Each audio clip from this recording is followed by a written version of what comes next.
Today, as tyranny once again threatens Europe, we and our allies stand together in support of Ukraine to deter aggression and secure peace.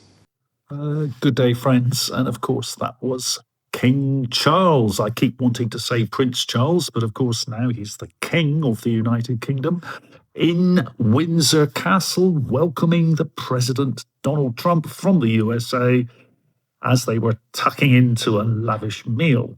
And the welcoming speech included some reference: as tyranny once again threatens Europe, we and our allies stand together in support of Ukraine. So I just wanted to talk a little bit about his speech and also a little bit about the present situation today in Ukraine as it appears in the media, online, on YouTube, and through other media outlets, in my opinion, in my humble opinion. Of course, as a member of the monarchy, as king, as head of state, King Charles is able to comment. And of course, the comments would usually reflect those of the British government, which they do in this case. And what I found interesting was the fact that he didn't mention Russia by name, although the inference is very, very clear from what he was saying, that he was referring to effectively the tyrant. Tyranny requires a tyrant, and the tyrant must be, by extrapolation from slightly minced words, it must be Russia.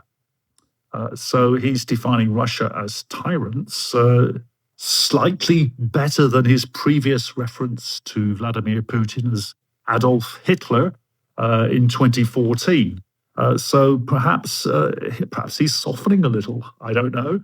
But of course he has a right to say what he wants, and it is a reflection of the British government and probably the majority of the British people who have been under the auspices of British media for all their lives. So, of course, that they would probably reflect the general opinion of the government. I'm not saying everyone in the UK agrees with the government.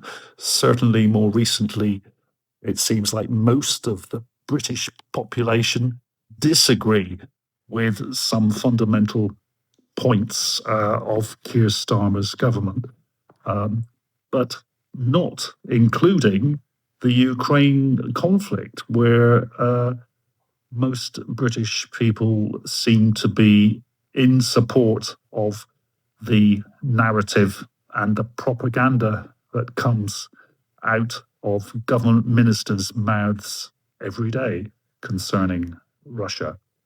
Whether it's correct or incorrect doesn't seem to matter to most people in the UK. It's like a tablet which they swallow for a headache.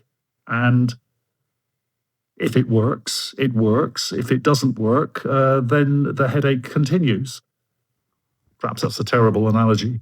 But whatever it is, they seem to swallow it and regurgitate it wholesale if necessary. It's interesting, I was looking at a comment by someone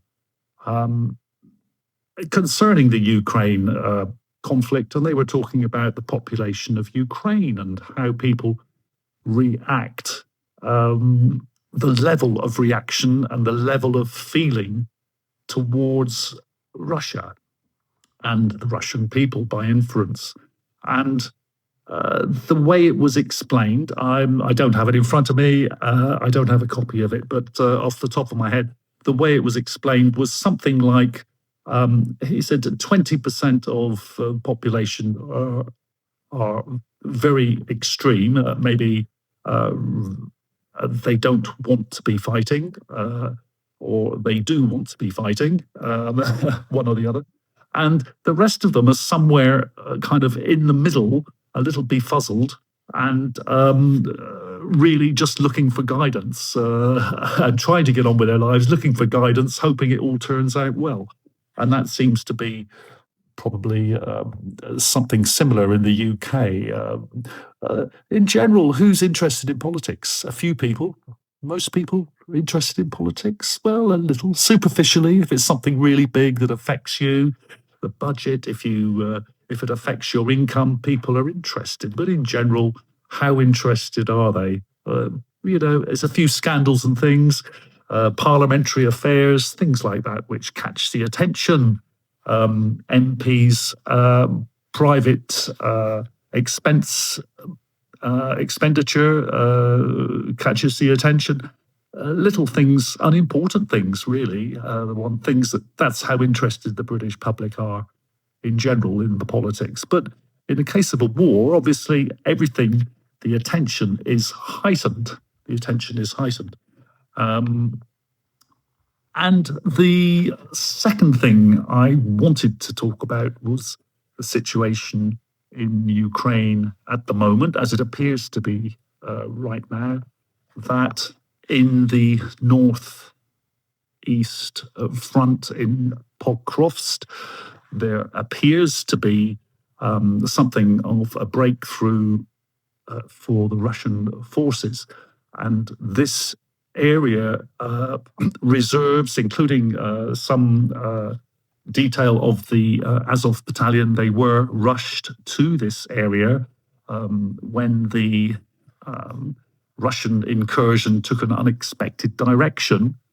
Instead of encircling Pokrovsk, they suddenly veered right, taking a branch to the right, not the expected turn. And of course, they had to rush in support to breach that attack.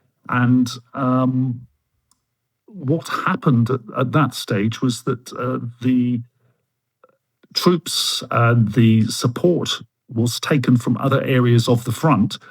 And it appears that right across the front at the moment, there appears to be little leaks appearing, and in some cases quite larger leaks. Kupiansk also is under great pressure at the moment.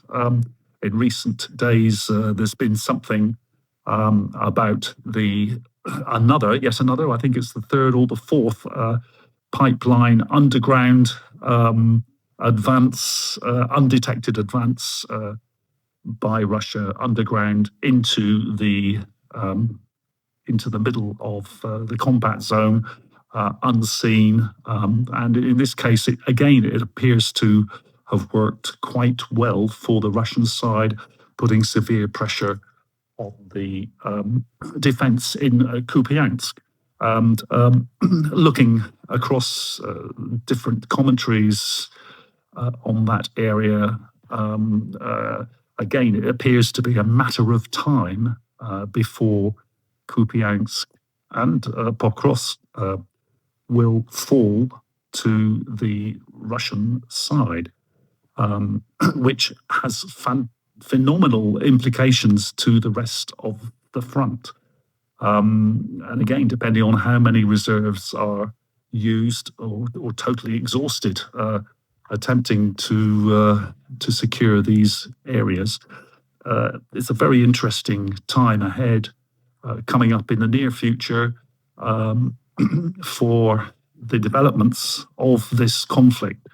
And of course, the winter is also coming when you would expect a dramatic slowdown. At the moment, it appears that the Ukrainian infrastructure is targeted in terms of railroad and energy supplies. It's always been energy supplies, but at the moment, railroad as well is being heavily targeted to stop the supply, the quick transport of troops. They now have to depend on roads. Roads obviously come with their own set of difficulties these days, the nearer you get to the front. And it's going to be very interesting to see what happens coming up in the next few weeks and months. Have a great evening. Goodbye.